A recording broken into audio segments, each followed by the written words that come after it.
Hey there, welcome to the Eurostep, a Milwaukee Bucks podcast, proudly a part of the Blue Wire Podcast Network and GSPN. I'm one of your hosts, Ty Windish, joined by a special guest this episode. We are welcoming Camille Davis of the Locked On Bucks and the Technical Foul Podcast and the Pack-A-Day Podcast.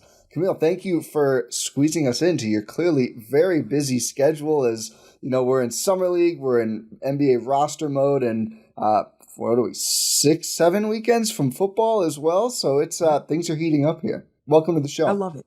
Thank you. Thank you for having me. Like this is what I like to do. So being able to sit here with you on this great platform, like there's so many dope Bucks creators out there. So whenever we can collab and do things like that, I'm always game for that. I totally agree. We talk about this with Rohan all the time. Just like we get so in our zone, and it's just hard, especially during the chaos of the season sometimes to fit in the collaborations. But I always love when we're able to, or at least I'm able to, just to get some different perspectives and make sure that we're not, Rohan and I talk at each other so much. Sometimes I worry like we're just one mind, and it can be good to get some other opinions on what's going on with the team. And there's a lot going on with the team. The roster is quote unquote done, and at least there are currently 15 rostered players on the Bucks. Although the Wizards weren't done until they hit like 20, so who knows? Maybe there's more coming. But for right now, they are done with the addition of Chris Livingston was the latest Bucks signing, and we'll talk CL and some Summer League stuff a little later in the show. I want to start with just this question because there's been anguish, on Bucks spaces of like they're done, they're not going to make any more trades, they're just totally done. And my first thought was like, Horst started the press conference by saying basically like no one would ever say we're not aggressive. I don't think that you're ever done. Like I think that he would have said they were done 2 years ago, and then 3 days before camp they get Damian Lillard, right? Like maybe they're done. I guess this is maybe it's a cop out. I think if the right trade that acquired a starting small forward that would make the Bucks better emerged tomorrow or today or as we're recording, I think Jon Horst would take it. I don't think he's turning off the phone for the rest of the summer. But what do you think? Is the roster done? Do you agree or not? And do you think, in your heart of hearts, there will be another move, or that we're probably going into the season with this group? So I guess it is two different kind of questions. Yeah. I think for the now, looking at the roster, how it's built, like we heard the rumblings about the NASA's possibly being back. So the last piece I'm really keeping an eye on for like this offseason portion of it all is just the Andre Jackson Jr. contract, with the guarantee date being pushed back a little bit and just seeing what they do with that flexibility of that possible roster spot. Is it going to be Andre Jackson Jr. going into the season, or will they move on from him and add somebody else, maybe like at the NASA's, to the roster? Like we'll have to wait and see how that turns out. But I think for the most part, the heavy lifting of building the roster is done for this point. But I did read the Athletic article that Eric Name put together with his interview with Jon Horst. And based on that, like it might be slow right now, but Horst is never really done working. And that's not a surprise at all, seeing the moves that he's made over the years here. So I think that like for now, the heavy lifting is done, but I would expect the Bucks to continuously be evaluating the roster. I could see them making moves at the trade deadline, for sure, trade deadline, depending on how things go. So kind of like for now, I think the big moves are done. We pretty much have who we're going to have, but now there might be some things done around the fringes that could change things up. Yeah, it's a great point on the Andre Jackson Jr. piece of it. Really kind of fascinating that he gets the non-guaranteed portion, or he gets a little guaranteed and they push it back to like, does it start a regular season? Like they push it back a long way, giving a lot of flexibility. And Chris Livingston then just gets the fully guaranteed deal. And I think Chris Livingston has been better than Andre Jackson Jr. The Summer League talk, I guess, is just going to start a little bit now. I think he's been a little better than him in Summer League. I will say I thought Ajax started really poorly and has picked up, attacked the basket in last night's game and got fouled, which for him it was like, this is amazing. Like, thank you. This is what we've been waiting for 3 years now. But I think Ajax has had some of his nice kind of moments where, he's forcing the turnovers when he's picking up full court, and we know he's going to make good passes. We know he's going to make some not so good passes as well. Livingston's obviously been more productive, but I was a little surprised at the timing of the CL signing. Just like halfway through Summer League, I think he's been good. He's been their best player, but like they tried to make him a point guard. We talked a little bit about before. They're like, hey, just here's the ball. Like, you want to just bring it up the court, and that hasn't. It's not gone well. No. What do you think that means anything? Are they just like, yeah, this guy's been good, and we needed a little bit more, Turner cap space, and we always planned to bring him back? Or were you surprised at all? It's funny because I said at the time, before they waived him, like maybe they waived him and bring him back. Wasn't that your prediction? Yeah, it's a wave just to get Turner? It was my prediction, and it still surprised me a little bit because I'm just like in the middle of Summer League when I like what he's done, but I haven't been blown away by what he's done. I don't know.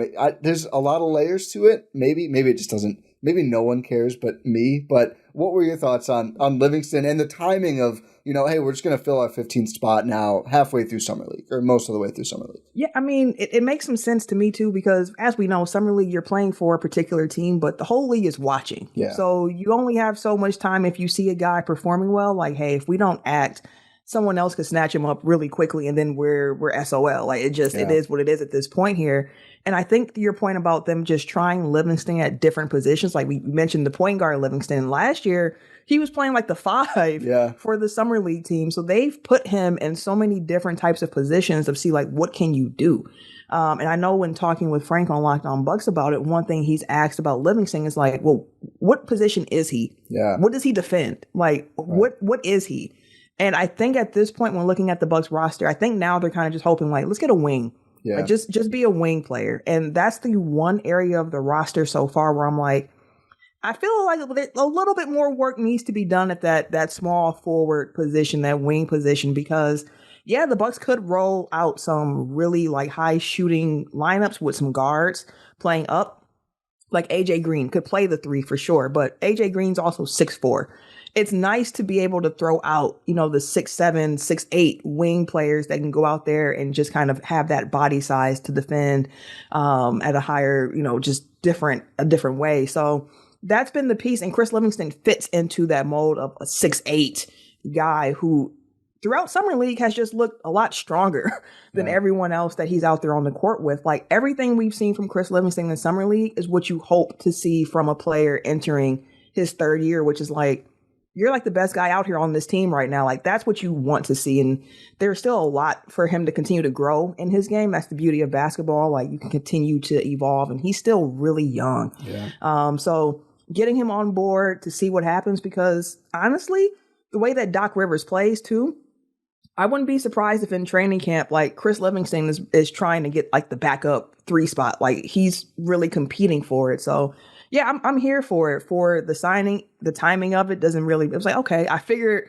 his play could do something for him, but the Bucks said it has to be with us. Yeah, seriously. That's a good point of just like the poach aspect of maybe there's some other team, saying, hey, we could use he's still 21 right now, was a very high, I don't remember 5-star, but like a very promising recruit, and then just didn't really, have a great season at Kentucky and kind of maneuvered his way to the Bucks.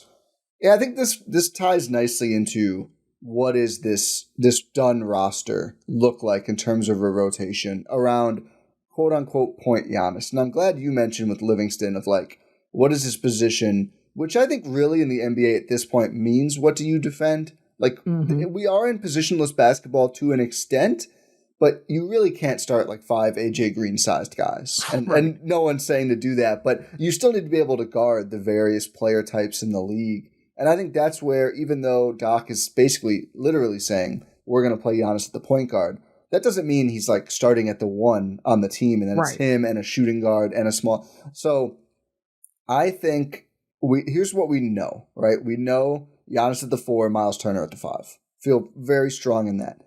Could they technically do Giannis, Bobby, Turner?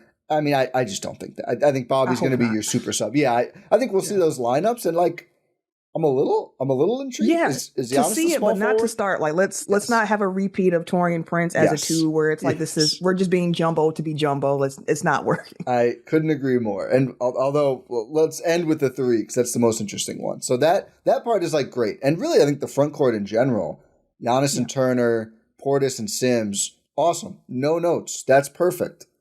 Where I have a question is, okay, if those guys are going to play. Let's say, I mean, I don't know what you think. Most of the 96 front court minutes, almost all, maybe a little bit of Giannis at the 5 with a wing, but they just don't, frankly, have many of them. And I think Portis will play a lot. If Sims plays any sort of role, which I kind of hope he does, that doesn't leave, let's say, almost any minutes at the 4.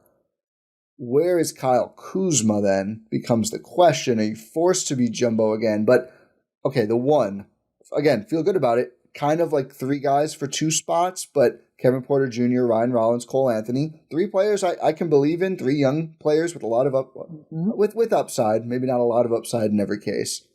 Who do you think starts at the 1?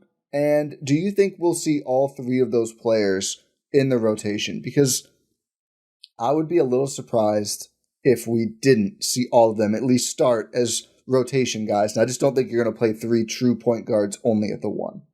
Yeah, I think you're going to see them both swapping between the 1 and the 2. You might see some lineups where Kevin Porter Jr. is out there next to Ryan Rollins or Cole Anthony. I think we'll see that a lot because the idea of Point Giannis to me is making sure you have as many shooters around him as possible, which could lean to some of these more guard dominant lineups. But ultimately, I've been back and forth because between Rollins and Kevin Porter Jr., which I think are your real 2 options to start at point guard, I think Cole Anthony is going to be that guy off the bench for this team here, especially because, like, I love the effort that he always plays with, but defensively, Kevin Porter Jr. and Ryan Rollins both hold up just a little bit better than Cole Anthony does. So I think between the 2 of them, one of them is going to be your starting point guard. The case for Rollins is that, you know, he does all the little things. Like, he really doesn't need the ball. He's more of an off-ball guard as it is, while Kevin Porter Jr. has a little bit more juice with the ball in his hands. And we've heard Doc Rivers at Summer League mention the fact of, like, we're really teaching Kevin Porter how to play point guard a bit more. Like, we've been seeing the growth. When he got here, it was and one, a lot of dancing from him, but now a bit more deliberate, using his drives and his kicks to set up his teammates. So he's really learning the position. And with that, I could see him starting next to Giannis as well, because we've seen that lineup work. I mean, the playoffs, it got a little shaky at times from Kevin Porter Jr., but also his first experience in the playoffs. There's some growth with that. AJ Green also had a bad first playoff experience against the Pacers last year. So that happens from time to time. But I think you might go with Kevin Porter Jr. to start and then Ryan Rollins off the bench. But if you want Kevin Porter Jr. to run your second unit, which I think he would do a fantastic job of because of the juice that he does have, I could see the argument. Like, that's the position for me where I'm like, I don't know which way Doc goes of, is it Rollins or is it Porter that starts here? Because the second unit with Porter, I think, can be a bit more dynamic. But Rollins just does so many things well, where it's like, it's not flashy, but he just does it well. I agree with all of that. My thought is, especially post the Cole Anthony edition, that they're going to start Kevin Porter Jr., who I think probably has a higher upside. I mean, Rollins' upside is, I think, pretty significant too of that player type, but in terms of a true on-ball creator, I think Porter Jr. has more upside there. And it just feels to me that Anthony's coming in to be that bench spark plug, second unit guy. And then you almost like, okay, we're always going to have someone who hopefully at least most nights is going to give us something on the ball. And that's less important when you're out there with Giannis, but still you need other creators. But really when Giannis isn't out there, I think Cole Anthony to me feels like maybe one of the worst fits with Giannis on court on the roster. Not horrible, but not a great shooter, not a great defender. Just plays with energy, gets downhill, which again, as we've seen with players over the years, like that's the spot Giannis occupies, so it can get a little complicated. The mid-range helps. But I think he's going to be like, he's coming in and Giannis is going out and like, let's keep getting downhill. Let's keep opening up the threes, which of course is very important to the team. Right. And then it becomes, okay, Rollins is just then your combo guard who's just wandering. But this gets more complicated because there's also 2 good 2-guard options with AJ Green and of course Gary Trent Jr., who became the starter again. And those 2 playing together, as you mentioned, certainly they can play together. It was very successful for the Bucks. But then I guess you're just pushing one of those to the 3, which I think is okay. But we haven't talked about Kyle Kuzma yet, Taurean Prince yet, who again, like Taurean Prince sometimes regarded as this like disaster. It was like, leading the NBA in made threes for a lot of the season or 3-point, whatever it was. And I'm not a perfect player, but I think on vet minimum, he's a good addition. Especially in the regular season. especially in the regular season. And especially when he's not out of position. Like you mentioned it earlier. I mean, not a 2-guard. So hopefully, now that we're talking about 5 guys to play at the 1 and the 2, we're not going to see any of Taurean Prince at the 2. I think, please. At the 3, I have no issues. But Kuzma, Prince, Gary Harris, who, just real quick, I want you to rate this take from me. I just feel like they just needed a new Pat Connaughton. Like, hey, very respected vet. The salary is less of a problem for us. You're probably going to be a great guy around the locker room. And if we need someone to play, you can come in to play. I don't expect him. Again, but that's the fun thing about like the Doc Rivers Bucks. Maybe he starts night 1. I have no idea, but that's my read on Gary Harris coming in. I don't know what your thoughts are. I know there's been a lot of just general confusion, like, why was this guy a night 1 guy? But if it's just to be a vet presence, I have no issue with it. I mean, Gary Harris, this signing would have made me so excited like 5 years ago. Yes. I love Gary Harris.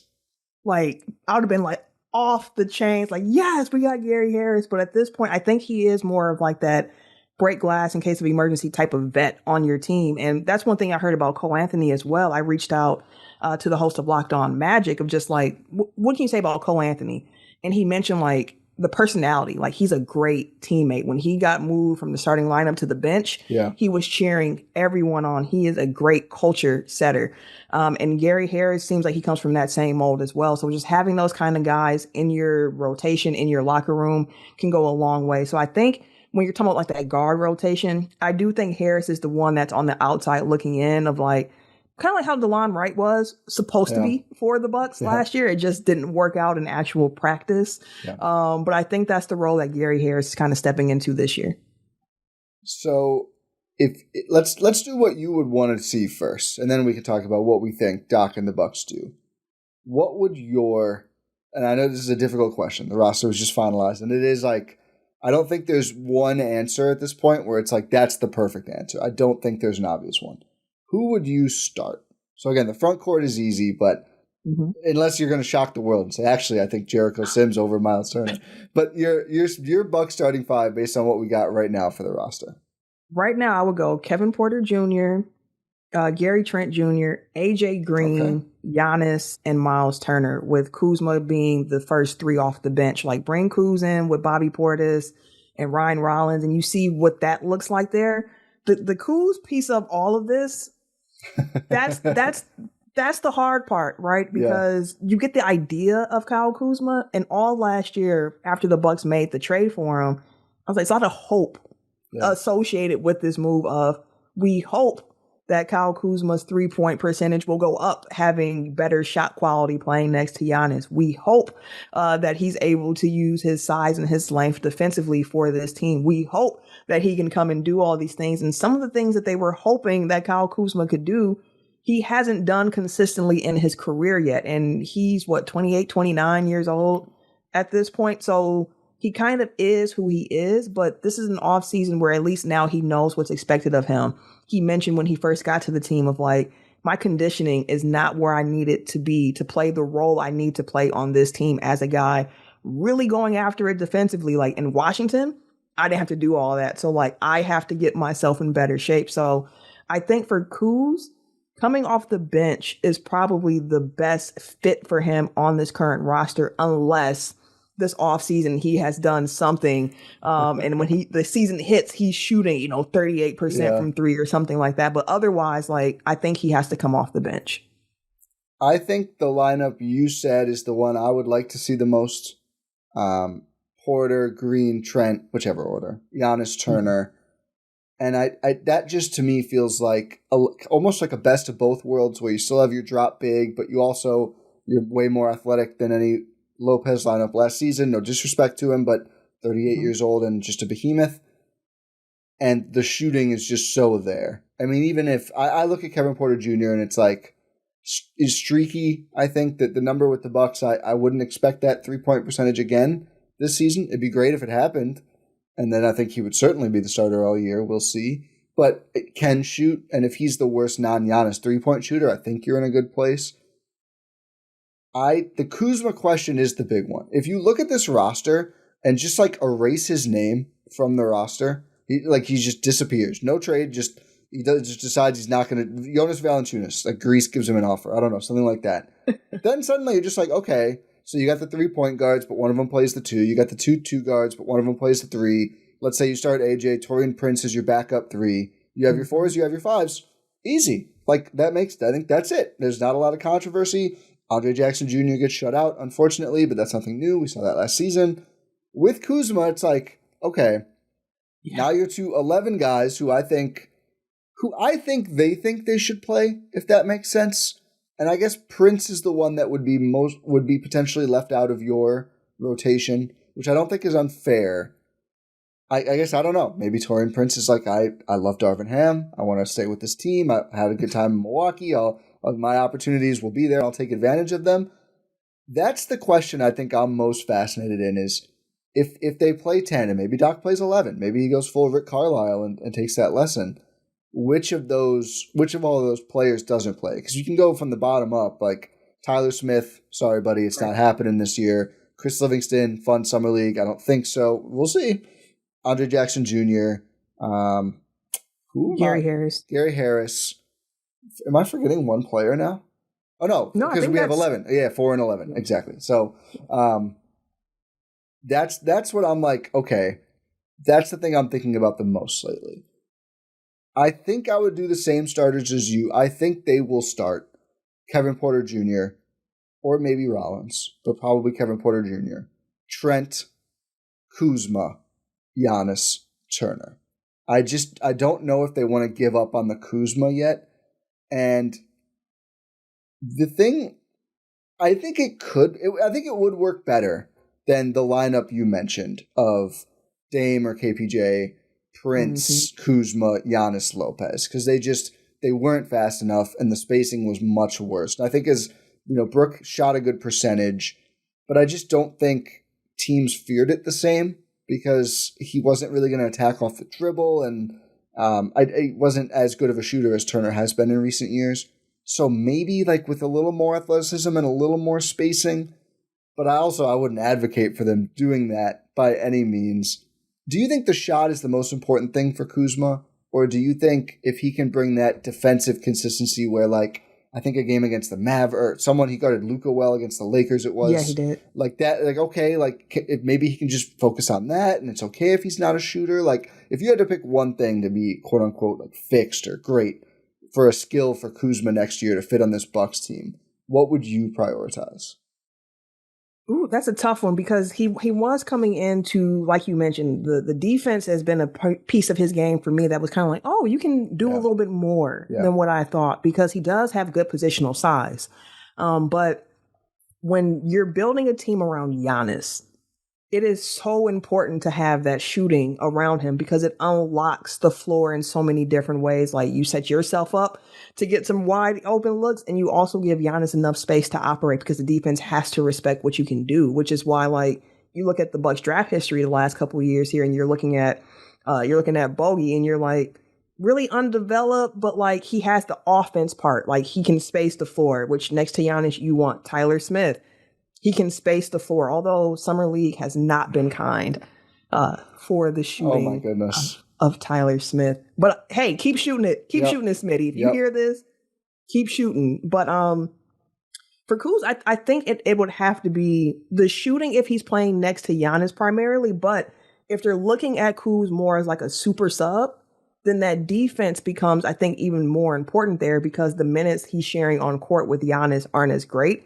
And you could put him next to all the other bigs outside of Sims can space the floor. Sims and Giannis can space the floor. So if you're playing Kuz next to Bobby Portis or a Myles Turner there, where it's like, okay, we are doing something, or you even go smaller. Maybe it's a Myles Turner Kuz front court, and then from there you're bringing in some of those other guards. Like I think those lineups could work really well with Kyle Kuzma. It's just if you're sharing the floor with Giannis, the shooting has to be premium unless you're going to find different ways to unlock him as a screener, a roller, and doing some interesting things off ball, which I do think the Bucks need to do a bit more this upcoming season with just the off ball movement and getting guys in better positions to succeed. Because if we are talking about, a team like where do you see a Sims Giannis front court? Like how does that work? given the limitations both players have shooting. Like, can you utilize the lob game with those two more often? How do you screen with those two? Like, what are you doing to put them in a better position to succeed? So ultimately, coming back to the actual question at hand, I think I would pick shooting for Kuzma as a starter. But if it's a different role for him, that defense becomes more important because we already mentioned the Bucks just don't have many bigger wings that can really lock down defensively. Yeah, I think you're right. Where if he's going to be a starter, you just have to be able to shoot at a certain level, or I guess it could be 2 out of the 3. Like, can you be a great cutter? I think that could be like, again, Pat Connaughton not even on the team anymore. It's just going to continue to come up forever because of all the different little ways he was very important. But one of their best like cutters, drivers by the end of his tenure.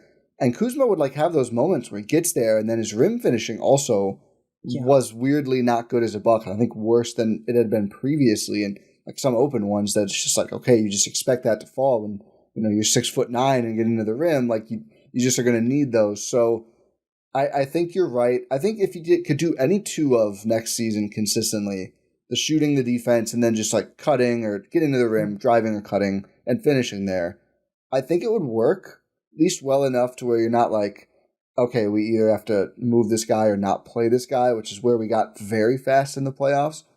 But I think I would have said defense coming into this conversation.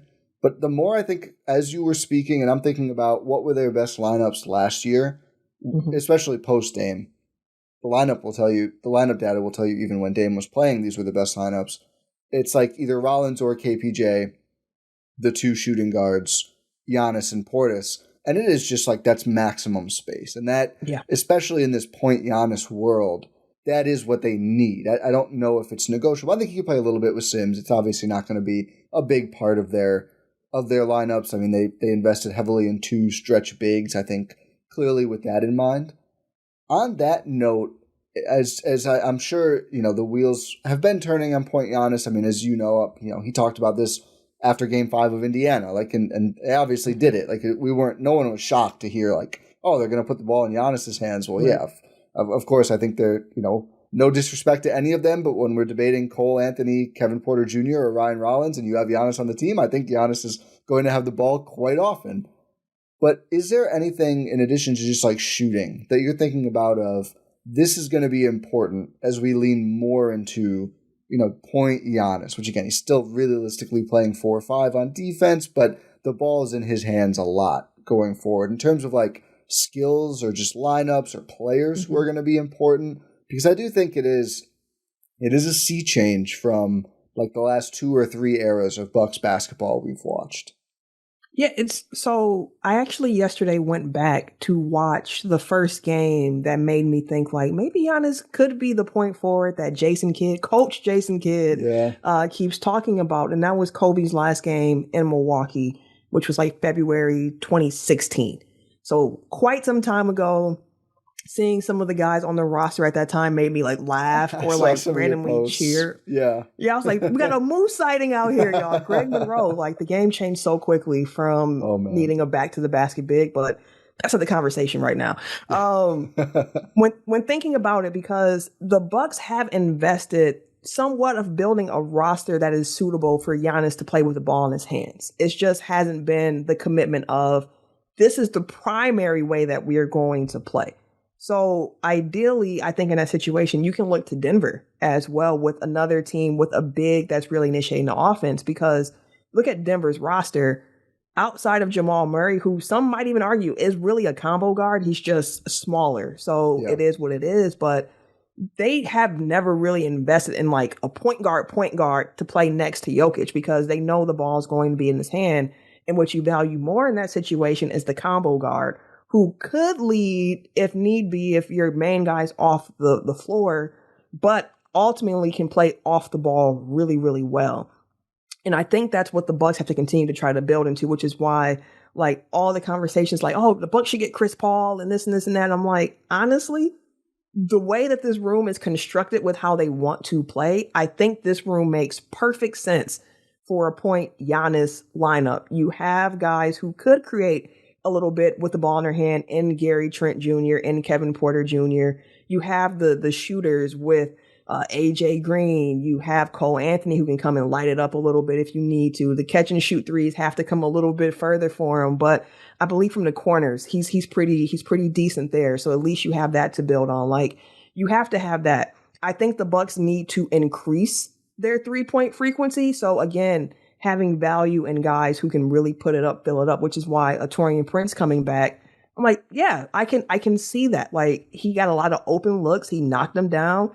The shot got a little bit slower come playoff time. So that's something to work on. But even like a Bobby Portis, whose shot has gotten faster, of understanding your windows are your windows. So you have to take advantage of them. So when thinking about what the roster needs, you got to have those combo guards for sure. And I think the defense piece of it becomes important, because what you also want to do is get out and run. You want to try to get yourself in positions where you can put one of the most lethal transition players in a position to be lethal in transition. So if you can get stops and you're able to get out and run, that's really important. So for me, it's really the shooting and it's defense, to be able to force your opponent into situations where you can get out and run and get easy buckets along the way, because Giannis is going to have a high usage rate. It's going to be a lot on his shoulders. So as many easy buckets as you can get throughout the course of a game, like, you got to go for it. So the defense, I think, is also going to be really important for this team going forward. Yeah, I thought your point on like the 3-point just attempt rate, I thought it was fascinating. And I have a question about this coming up too, or a topic. But Horst, in that Athletic article with Eric Name you mentioned, which was a great piece, where I thought he and Doc have, and Doc's always we know Doc's always a talker, but Horst, maybe Doc's rubbing off on him. Horst, I think, called out, like, we were whatever they were, top 3 or whatever in 3-point percentage last season, but middle of the pack in attempt rate, and we just want to boost that number. That's how we want to play, and that combined with Doc, who every time he speaks this summer is like, we want to be younger, we want to be faster, Myles Turner's the perfect player next to Giannis, and consistently saying, like, Scoot, which at least he's not calling him Sakuta, which I just, how many nicknames does the guy need? I will say, brief aside, I'm glad we're not just doing KPJ. I don't know when the NBA thing just became whatever your initials are, that's your nickname. That's your nickname? It's really lame. We used to have great nicknames. I'm okay with Scoot, but it's AD, it's just KD, it's KD's fault because he turned down some amazing ones, but I just Slim think Reaper. Slim Reaper, even if you didn't like that for whatever, like Durantula was there as well, like there was options for him. He tried to propose the servant, just doesn't ring the same, KD. Anyway, but he keeps calling out the young players, Trent, Green, as like these guys are going to be important. Do you buy that the young players are actually going to be the focus and going to be playing? Because of course there is a hesitancy when it comes to wanting to trust Doc Rivers, and he gets me to buy in every time I listen to him talk. He's one of the most skilled orators of our time, but there's been some questionable decisions down the road. But also, when rubber met the road to start Game 5, those were the groups he played the whole game, but it also took until Game 5 of the playoffs when the season was over. So there's a lot of like back and forth there in my head of like, obviously I want to see this. I think you want to see this. Are we going to see it, or when are we going to see it? Maybe is the question. I think that's the piece that does give me some pause, because it felt to me like Doc knew in his heart of hearts what lineup he should be playing, but he just didn't pull the trigger on it quickly. Like even that Minnesota game down the stretch, like he played the guys he knew he needed to play big minutes to try to win whole that fourth game. Quarter. Because at that time, I remember saying like, he doesn't do this. This is something to look for. Yeah, like this he's seeing it, like this is working. Let's keep riding it. So when the playoffs came and he went back, it was like you just saw literally like last week, sir, what was going to work. Why are we going back here? And Doc showed throughout, especially last season, of like he's not afraid to make the rotation changes. It's just like, how quickly are you going to get to it? And I do think that it's going to happen a bit quickly this year, because just based on some of the things that he's mentioned of like how last season went, where he's like, it's not like I'm not a genius. I didn't think of like, Point Giannis is the way to go. It happened out of necessity.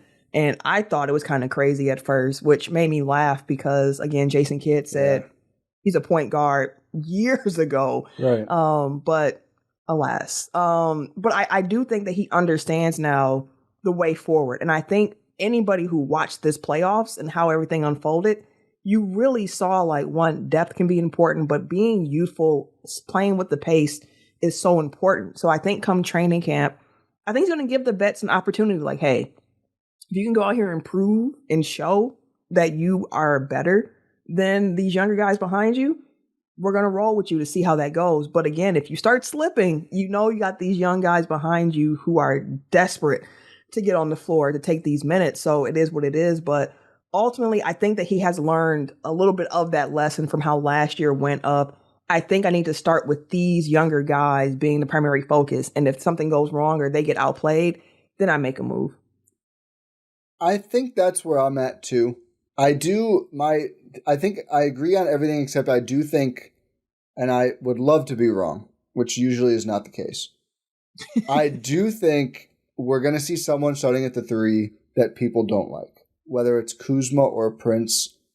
And I think Prince actually like fits KPJ. Now I'm doing the thing I said you shouldn't do with the acronym nicknames. If it's Porter Jr., Green, or Trent, Prince, Giannis, Turner, like that is a really good lineup to me. Like I don't hate that lineup. I would prefer AJ Green because I think a better perimeter defender, even if smaller, and obviously even if the percentages are similar, just a shooter who does different things for you. And it became very clear, starting around that Minnesota game after Dame went out, it's like, okay, if AJ, Gary Trent, and Giannis are on the court together, the offense is just going to be spectacular because defenses can't cover both sides, both corners, and Giannis comfortably, almost no matter who else is out there. It does matter, but it's that's such a great starting point. So I think that would be the best lineup.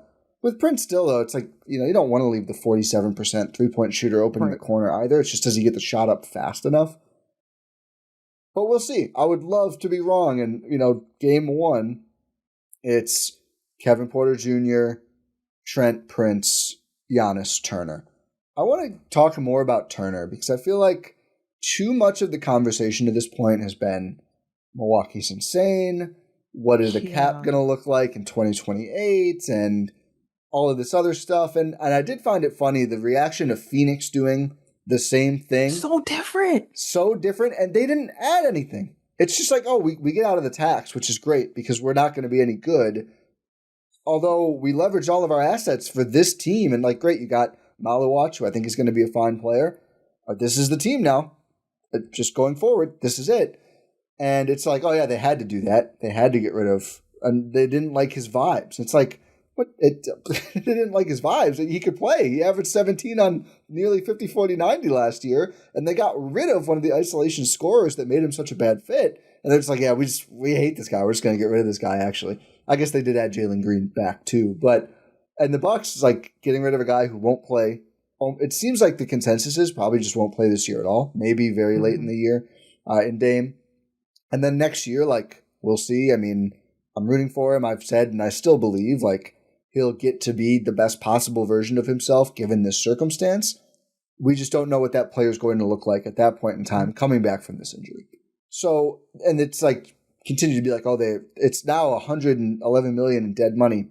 It kind of already was. Maybe you could have traded him. Maybe he would have been really good next year. It was going to be at least $54 million in dead money to bring in Turner. But I fell into the trap now of talking about that side of it. But the Turner acquisition, I think, is extremely exciting, and we've almost allowed it to be overshadowed by all the cap stuff.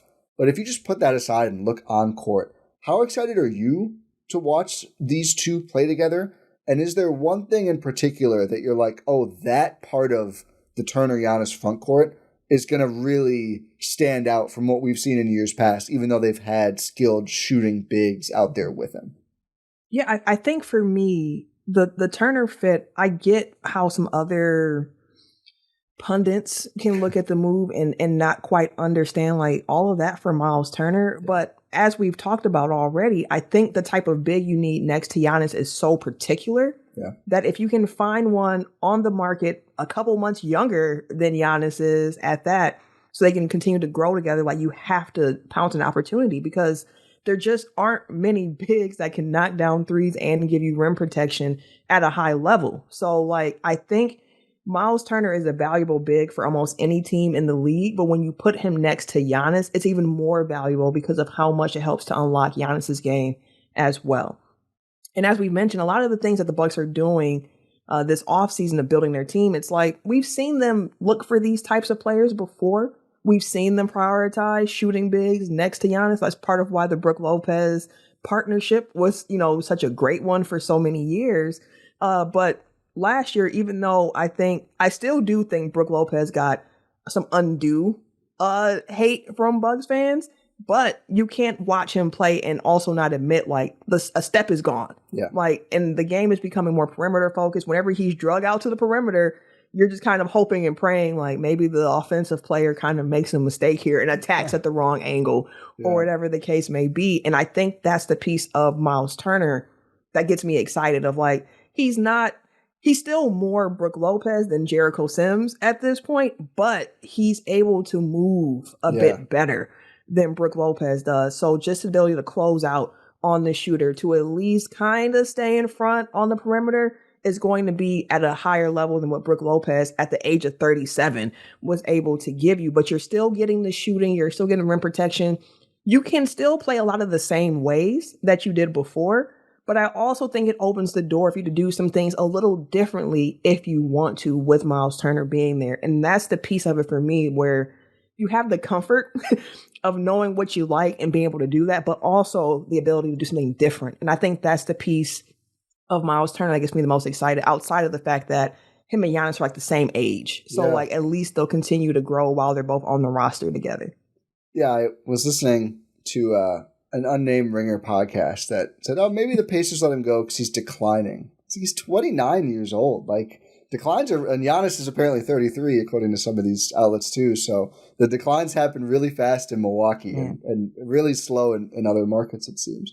I agree with you, though. The expression in my mind has been like you almost have your cake and eat it too, because you still get the base drop, which I think there's like, the Bud era almost made it like a bad word. But I mean, everyone wants to run base drop, and it's about teams forcing you out of it. You still have a very effective drop with Giannis and Myles Turner without giving up the offense, which, again, like if you just have a non-stretch big, it's just going to be a lot harder to score. We've taught the importance of shooting next to Giannis is pretty obvious, but it's worth saying. But you also can, to your point, like, do you want to switch? Like, he can switch a little bit. Do you want him out there, not as much as Sims? Like, I don't want him guarding elite perimeter players, but he can move and recover. And, like, there was the sequence in the finals. And I know he didn't have a good finals overall, and the Pacers fans will tell you where he ranked in rebounding. Like, he's not really by the basket. I frankly don't care at all. I went through these same battles with Brook Lopez over the years, and it's an overblown thing for stretch bigs and box out bigs. But the possession where he closes out to Chet, blocks him, and then stays with him on the drive and then blocks him again. I mean, outside of Giannis, the Bucks just haven't had someone who's going to be able to do that. And I just think having two of those guys next to each other, I just think they're going to have the opportunity to have a pretty monstrous defense, even without the established wing stopper. At the three, we'll see who it is and how they play. I think Rollins is a good defender. I think KPJ is upside. They don't have, though, there's no Neesmith, right? There's no Nembhard. At the moment, at least a player rated that high out there. But, I mean, if you're driving into Myles Turner and Giannis Antetokounmpo over and over, I do think you're getting back to that point of, like, maybe you can just be a good defense in the aggregate. And they ended up being a really, not a really good, but a good defense last year. And I think their defensive personnel was worse. The other thing I think about when I think about them defensively is you got the great back line, and now the NBA, we're operating on this weakest link idea, right? Of like, okay, it's not about who your best defender is, because teams, they hunt the switches and they'll get off that guy. It's who can we pick on? And I don't want this to come out like sniping a guy out the door, but Damian Lillard was the Bucks' weakest link, and when he was going to come back, was certainly going to be coming off of such a serious injury at that size, at that age. And now I just think you look up and down the roster and you're like, I feel pretty good about the weakest links. I mean, maybe Cole Anthony when he's in there, but probably not a starter and a dog. I mean, he'll fight. He's just small. It is what it is. Outside of him, I have Portis, who I think is actually held up okay as a switch defender. I mean, Trent and Green, I think both fight. They're not amazing, but they fight. I mean, maybe Prince or Kuzma, who again, like these guys were looked at as the Bucks' top perimeter defenders in some lineups last season. I just think they've gotten themselves a much higher baseline, even if they don't have the standout guys on the perimeter. And they could end up looking pretty stout defensively. I actually think they will. I think they'll be a better defense than offense next season. Ooh. But I don't know. Is that a hot take? I don't know. I just feel like I like where they're shaping up on that end. Yeah, I mean, the floor is higher on defense, and I think that weak link theory is of the utmost importance to consider where how you see the game evolving and how it's moving forward. Like, I'm a big fan of the Mind the Game podcast with LeBron James and now Steve Nash, and they had the episode with Kevin Durant recently. Really good. Loved it. And they talked about how this is a pick on you league. Like, this is an exposure league at this point. Like, teams will run the same things over and over and over until you show you can stop it. It reminds me like my Uncle Tony when I was little and he would play Madden with me. God rest his soul. He ran the same play the entire game, and I could not stop it. And I would get so mad. What was the play? 4 verts? Did he send the tight end long? I honestly can't remember. This is old. Like, this is like Madden on like Sega Saturn Madden. Man. Like, okay, we going back. Yeah. But the same play, and why would I change it if you can't stop it? And I think about that with the NBA now of like, if we will run pick and roll every single time if we can get you into this action over and over. And I do think that, like, again, a lot of respect for Damian Lillard. I don't want this to be misconstrued in any way. I think that Dame was dealt a difficult hand when he came here to Milwaukee with everything he had going on in his personal life, trying to understand his fit here. And ultimately, like, the duo between him and Giannis didn't hit the peaks that we thought that they would hit. But even the baseline offensively, at the very least, was good. I mean, I feel like there was still meat on the bone for them to go after. But like a duo averaging 55 points, like you generally take that. But when you take out the defensive liability that Dame can be, and we saw Dame at times really compete on defense, active hands, getting steals, trying to do his thing, but ultimately he's still a 6'1" guard who's more known for his offense, so there's easy to pick on him. And when you go to this roster now, which we talked about even when Dame was out with the blood clots, of like, lean more into that defense because now you have personnel that can fit that a bit better. So I'm with you on, I think that the floor for this team's defense is higher going into this season with this group. I haven't really thought much about if I think the offense or the defense will be better, because if the Bucks can't up that offensive 3-point rate and you can have guys still knocking them down a level that we've seen them do consistently and take a step from some guys, like, I think the offense could be really good. Like, if the Bucks finished the year and they were top 10 in both offense and defense, I would not be surprised, especially if AJ Green can take the leap that I think he can take this year. I want AJ Green shooting at least 8 threes a game. I want to see that this offseason he worked on relocation threes, a dribble up, sidestep, 3, quick. Like, the sky's the limit, I think, for AJ Green's skill set and what he can do. And seeing opponents even last year being like, make sure you watch 20. Like, 20. I don't know his name, but like 20. Watch him. Like, I think he has that in his bag. So I think the Bucks, like, best case scenario, could be a team that is top 10 offense, top 10 defense. I totally agree.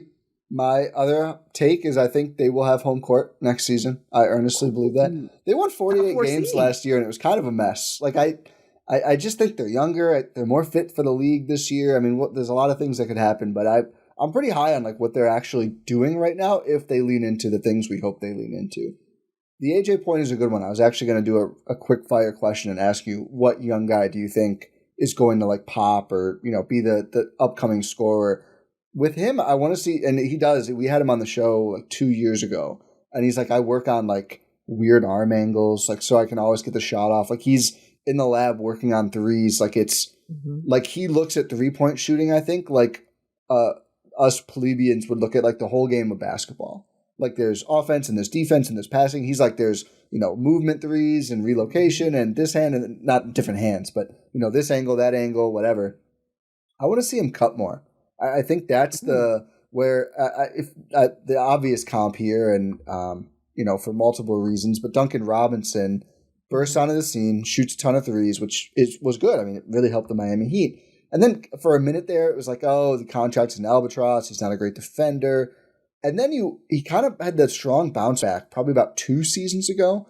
I think a lot of it was you'd watch him and he cuts to the corner and the defender closes out really hard because you can't let Duncan Robinson shoot. And he cuts back in and he gets to the rim and is making these really, not really tough, but these like impressive athletic finishes.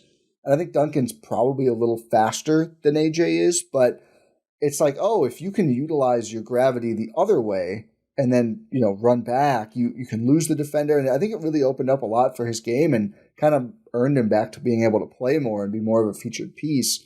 Also, he's a really good passer. Like when he kind of dribbles in one and starts to rise and the defenders all congregate, he finds good passes out of that. I think he's a good bet. I also just all in on Rollins. I just think there's just enough Nembhard in there for me. And that's just fair. Such a perfect player for what the Bucks need right now. If he'd happened to be 2 inches taller, it's a cleaner fit, but the 6'9" wingspan certainly helps. It helps a lot for Rollins. I think that's another name that like nationally you won't hear like, oh, they got Ryan Rollins back. But like I agree with you. I think he can be a very, very important piece for this team because like I said, he does look like a little bit of everything well. And on defense, yeah, he's a little shorter, but the wingspan, it makes up for it. He has active hands. He can just do so much. So like I'm with you on the Rollins piece. And to add one more thing to AJ Green. You mentioned the cutting. I mentioned like the movement threes. Like his offensive game, he could just be lethal because one thing I saw him doing even a little bit more last season was like the closeouts are going to be, they're hard now. Yeah. So if he can take the closeout, pump fake, move into an open mid-range shot too. Yeah. That's another area of his game where it's like if you can walk into those quick decision shots, period. But if the closeout is really tight for you, you can pump fake, you can move in, step in, knock down the mid-range shot. Like just his overall offensive game, like I can see so much for AJ Green going forward that I want to continue to see. And then for Ryan Rollins, the defense for me really stuck out to me with just him being a little smaller, but the wings, the blocks that he can go out there and get, the confidence that he can play with at times where you can see it where it's like on offense, he's not scared to drive. He's not scared to go down there amongst the trees at all. The finishing at the rim for Ryan Rollins, the ability to space the floor, all of those aspects of his game, I think are going to be very, very beneficial for him. And then this year too, of just learning a little bit more of, he's more of a combo guard. I would probably lean him more of a 2 than a 1, but size-wise, he's definitely more of a 1. So for him and his development too, if he can just continue the playmaking as well as adding that into his game, like Ryan Rollins can be a really sneaky, good player for the Bucks this year.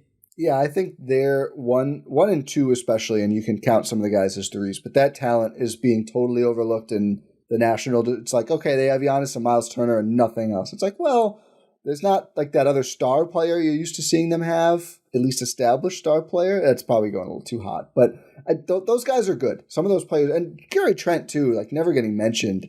Guy who averaged 18 a game over like multiple seasons as a starter on pretty good Raptors teams. And I think he's probably my pick if I had to guess like who's the Bucks' second leading scorer going to be this season.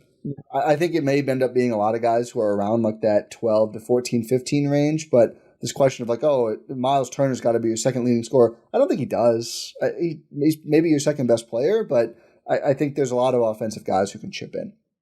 I want to ask before, we're going to have to do very fast Summer League, which is okay, because we joked before the pod, like the Summer League has just been like totally underwhelming. Like there's nothing that's been super emergent, but what's your number one Bucks thing that we haven't talked about that you're thinking about? Because I feel like sometimes we are like, we talk about all the things that people talk about, but then internally it can be like, but I really want to know more about this, or I'm really thinking about this. Is there anything like that for you right now about this new 15-man roster? Nothing that really comes to mind off the top of my head of like, dang, we did not talk about we touched on a lot, so we've been all over. But I'll ask you this, because this does come to mind to me because I think it's important, and people might be like, it's not that important, but like the two-way slots for the Bucks.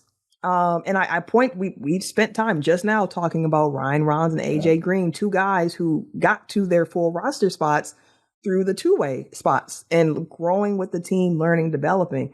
I think player development is going to continue to be very, very important for the NBA as a whole, with the first apron, with the second apron, with how the CBA operates. and being able to find young talent on these cheaper contracts is going to be of the utmost importance. We didn't get to see Mark Sears at all during Summer League because of a calf injury, I believe it was for him, which disappointing not to be able to see him at all. But we saw Bouye, like we saw Pete Nance out there. We even saw Amude, who was a two-way guy for us at one point, really just racking in the buckets there. But are there any guys that you've seen on the Summer League team where you're like, actually would be a little bit more interested in them being a two-way guy over someone that we currently have? Because I believe right now it is Nance, Bouye, and Sears as your 3 two-way guys. Yeah, I think before Livingston got the contract, it would have been him, right? And clearly he had a higher station coming than the two-way contract.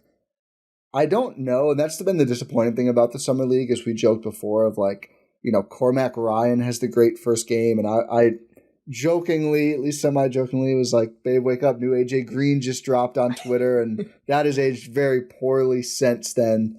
So I would not probably say him. I mean, if anyone, it may be Amude. And I just, with the two ways right now, I think Nance is, I don't know how much more he'll develop, but he's like, I view him as like the 5th emergency big at this point of like, if we need someone to play center, we could call him up. I think he's probably been one of their most well-suited two ways to like be ready to come up and play in a spot like that. So I don't know if the upside is totally there, but I also think he is like an NBA replacement level player. So you probably just keep him around. I would look toward, can we find another wing-shaped player instead of one of the 2 small guards? And it's unfair to Sears, who just happened to have this calf thing, and we didn't see him at all. He's obviously the one you look at just from pure measurables and think like, okay, probably not an NBA player. Maybe he's just there to organize the herd, which is totally, I think, fine. But probably not an NBA player at, 6 foot. But Bouye is not much taller. Did have a nice couple of games, then he got shut down with his own injury. The game winner, he came back and shot a lot of threes. Didn't really distribute the ball much, though, as the point guard, which you probably have to do to some extent to play guard at that size at the NBA. So I would like to see them take a shot on some sort of a wing player with one of those spots. I think Amude played quite well, had a lot of steals, filled it up, as you mentioned. He had mostly a rough herd season last year, but then the three started to fall late in the year, and that's, of course, when you're a wing player, you just kind of need to hit those. Otherwise, though, I don't know. I mean, I kind of like the, I might get his name wrong now. Is it Malik Williams, the other big on the roster? But to me, that's more of like a herd contract than a two-way I've seen, but real big, can shoot the ball. Like, yeah, that's interesting. I think Nance is probably better, though.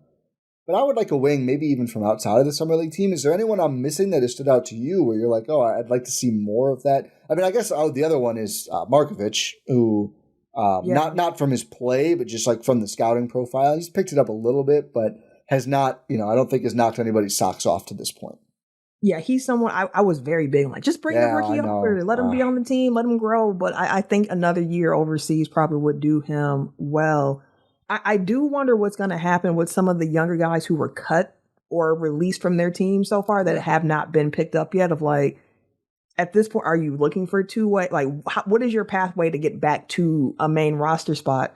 Early on, I was a very big fan of like, if the Bucks can go and get like Brandon Boston Jr., who was with the Pelicans, like a wing player who showed a lot because the Pelicans were so injured. Like he got opportunity to play, but like I was very interested. Like I know Caleb Houston is another name from Orlando that people are throwing out there. Just got scooped earlier this morning. Who did Houston go to? It killed me, the Hawks, who continue to have a really nice offseason. Yeah. That's a great pickup for them. That is. So yeah, Caleb Houston off the board. Brandon Boston, though. Back to Brandon Boston. Look, if a player like that is still available, like I would love to take a chance on someone like that. To your point, a wing size player that can just give you a little bit more. So that's probably where my head goes to. But that Houston Atlanta, what a damper.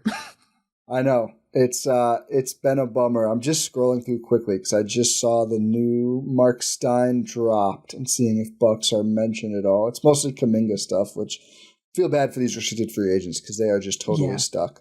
Like, it was already hard being a restricted free agent before all of this, and now it feels like it's even more difficult at this point. It's like there needs to be a clear, great sign and trade, or you're just kind of at the mercy of the team, it feels, at this point. Yep. But yeah, I agree with you, though, and I think when you look at some of their success history with, like, they've been bad at drafting, but they've been really good at second drafting. And AJ Green, you know, it was draft night, but, like, bring in Rollins, like some of these more unheralded players on minimums and kind of make it work, and develop Sims, I would even say. He's a little older, but just wasn't getting any burn. The Knicks gave him away, and I think he's really grown into something.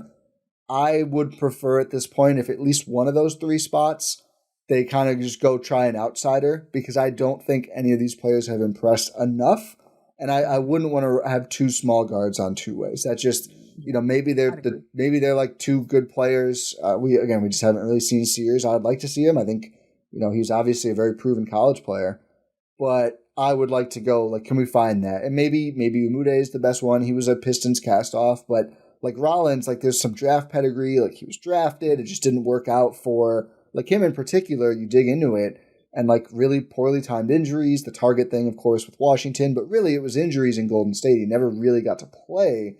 Like, take someone like that who has some sort of a pedigree but lost their opportunity. I would prefer they do that. At this point, there's no one who I've watched who I'm like, this guy, you need to keep this guy around. Again, Livingston was the best. They did sign him. And I wouldn't really say I was like, oh, they need to keep Chris Livingston. It's more like, hey, he's playing well. It's good to see. Yeah, it's nice flyer to take. Like, we've seen something in you. We've been working with you for the last couple of years. So we know the type of guy you are, the type of effort you're putting in, the work you're putting in. Like, yeah, we can put you on the roster here and going forward. But yeah, Summer League, like we were mentioning before, just started off with some high hopes there, but have subsequently lost every game since. So Buck Summer League team is back, as we have gotten to know them over the last few years of just being some lovable summer losers at this point. I think, is it the Pels who haven't won since 2013? So it could be worse. Very true. Pelicans are on a 9-game lose. I think everyone gets another game. I think even if you don't make the tournament, so we should have one more. Maybe that's when we'll see some of the Fiddlers and Joplins and some of these other guys we haven't. I don't know how much. Friday. Oh, it's going to be Friday. I haven't even seen that come out yet. So we'll see what that looks like. But I think that's all the Buck stuff that I've got on my mind right now, Camille. Thank you so much for taking the time to join me on the Eurostep. Please feel free to promote all of the many places that you are talking Bucks and sports at the moment, or whatever you've got coming up, that anything that is worth sharing here. Yeah, for sure. So Monday through Friday, we're still Monday through Friday, Locked On Bucks. God bless you. Man. we might drop down a few days come August, but like it's still 5 days a week right now, Locked On Bucks. That's the number one way to see me. I also do the Technical Foul podcast, TECKNICAL. It's a once a week podcast where we cover NBA, NFL, and pro wrestling news. So if you're a part of the wrestling clan there, that's definitely a pod to check out. And then I'm also part of the Pack a Day podcast family. I'm on the audio side every Monday, talking Packers. And as the Packers season approaches, keep your eye on my socials. I'm working on trying to dive even deeper into the Packers coverage. So yeah, keep an eye out. Nice. Packers record prediction before I let you go. What do you think? Are you optimistic? Are you pessimistic? I'm pretty decently optimistic. I think it's a 10-win season for the Packers. Maybe 11 if things break well. I want to believe the love up and down. I'm just like, I just don't know where I net out. But I feel like I'm with you. They'll figure out some more offense this year. And the defense quietly was quite good last year. Okay, we don't have time to do a whole Packers thing. Check out Camille's socials at Camille Monet on Twitter. And I don't know if there's any other ones to share. And Pack a Day. Blue Sky, Instagram, all the same. Camille Monet. Perfect. So go follow Camille if you don't already. You definitely should. And check out all of those podcasts. They're all very good. I can attest. Thank you for listening. Please also subscribe to the Eurostep wherever you watch or listen to this, and give it a thumbs up. If you're on YouTube, we will be back sometime next week. I think Rohan is bursting at the seams to talk about Cole Anthony. I don't know how much more I have to say. I might just let him talk for 20 minutes, but we will be back. And obviously, if the Bucks do anything else, which we'll see, we could be back sooner. But thank you once again, Pod Random, and we will talk to you next time.